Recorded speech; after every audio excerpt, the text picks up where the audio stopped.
assembly of them arose and brought him before Pilate.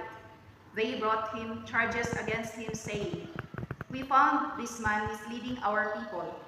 He opposes the payment of taxes to Caesar and maintains that he is the Messiah, a king." Pilate asked him, "Are you the king of the Jews?" He said to him in reply, "You say so." Pilate then addressed the chief priests and the crowds. "I find this man no guilty." But they were adamant and said, "He is inciting the people with his teaching throughout all Judea, from Galilee, where he began even to hear." On hearing this, Pilate asked if the man was a Galilean, and upon learning that he was under Herod's jurisdiction, he sent him to Herod, who was in Jerusalem at that time. Herod was very glad to see Jesus. He had been wanting to see him for a long time, for he had heard about him and had been hoping to see him perform some sign. He questioned him at length, but he gave him no answer. The chief priests and the scribes, meanwhile, stood by accusing him harshly. Even Herod and his soldiers treated him contemptuously and mocked him. And after clothing him in resplendent garb, he sent him back to Pilate. Herod and Pilate became friends that very day, even though they had been enemies formerly.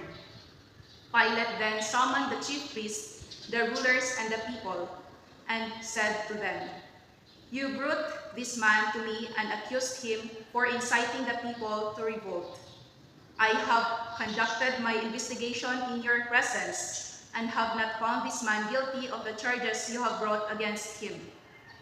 Nor did Herod, for he sent him back to us. So no capital crime has been committed by him. Therefore, I shall have him flogged and then release him." But altogether they shouted out, "Away with this man! Release Barabbas to us!" Now Barabbas has been imprisoned for a rebellion that had taken place in the city and for murder. Again Pilate addressed them, still wishing to release Jesus. But they continued their shouting, "Crucify him! Crucify him!" Pilate addressed them a third time. "What evil has this man done? I found him guilty of no capital crime. Therefore, I shall have him flogged and then release him." With loud shouts, however, they persisted in calling for his crucifixion, and their voices prevailed. The verdict of Pilate was that their demand should be granted. So he released the man who had been imprisoned for rebellion and murder, for whom they asked, and he handed Jesus over to them to deal with as they wished. As they led him away, they took hold of certain Simon, a Cyrenian, who was coming in from the country, and after laying the cross on him, they made him carry it behind Jesus. A large crowd of people followed Jesus, including many women who mourned and lamented him. Jesus turned to them and said, "Daughters of Jerusalem, do not weep for me.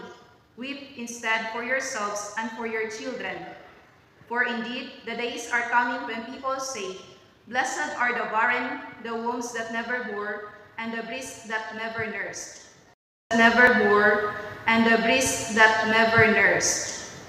At that time, people will say to the mountains, 'Fall upon us,' and to the hills, 'Cover us.' For if these things are done when the wood is green, what will happen if it is dry?" Now 2 others, both criminals, were led away with him to be executed. When they came to the place called the Skull, they crucified him and the criminals there, one on his right, the other on his left. Then Jesus said, "Father, forgive them. They know not what they do." They divided his garments by casting lots. The people stood by and watched. The rulers, meanwhile, sneered at him and said, He saved others. Let him save himself if he is the chosen one, the Messiah of God. Even the soldiers jeered at him as they approached to offer him wine. They called out, "If you are the king of the Jews, save yourself." Above him there was an inscription that read, "This is the King of the Jews." Now, one of the criminals hanging there reviled Jesus, saying, "Are you not the Messiah? Save yourself and us."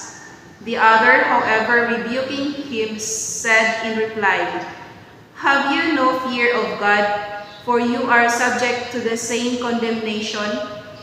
And indeed, we have been condemned justly, for the sentence we receive responds to our crimes. But this man has done nothing criminal." Then he said, "Jesus, remember me when you come into your kingdom." He replied to him, "Amen, I say to you, today you will be with me in paradise." It was now about noon, and darkness came over the whole land until 3 in the afternoon, because of an eclipse of the sun. Then the veil of the temple was torn down the middle. Jesus cried out in a loud voice, "Father, into your hands I commend my spirit." And when he had said this, he breathed his last. The centurion who witnessed what had happened glorified God and said, "This man was innocent beyond doubt." When all the people who had gathered for this spectacle saw that what had happened, they returned home, beating their breasts. But all his acquaintances stood at a distance, including the women who had followed him from Galilee and saw these events. The Holy Gospel of the Lord. Praise you, Lord Jesus Christ.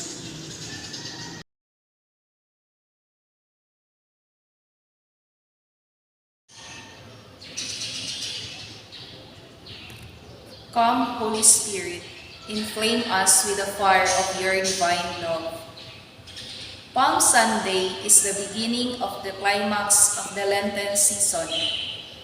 In the Gospel, when Jesus was already hanging on the cross, only a handful stood by him: his mother Mary, his apostle John, and a few others. That is very understandable, for who would want to be identified with a badly punished and defeated man hanging on the cross? No one, right? Except for a few. Nobody wanted to be identified with Jesus anymore.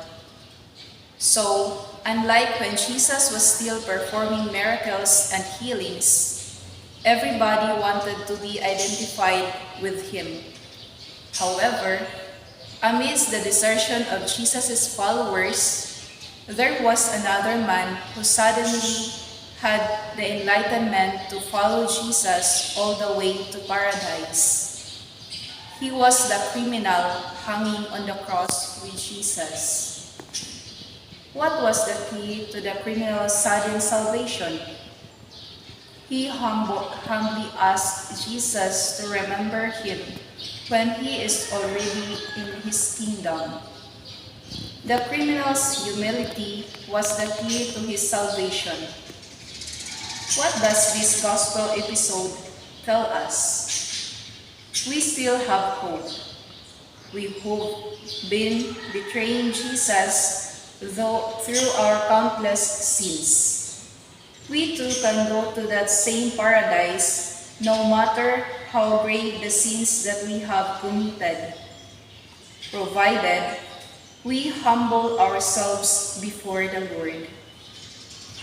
As we enter the door to Holy Week, let us have the determination to always be faithful to Jesus. Let us not be like Judas, who betrayed Jesus for a few silver coins.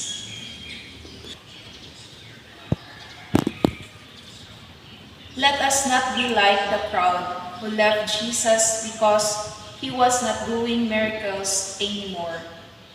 May we walk with Christ, not just in moments of celebration, but also in carrying our own crosses with faith, hope, and love.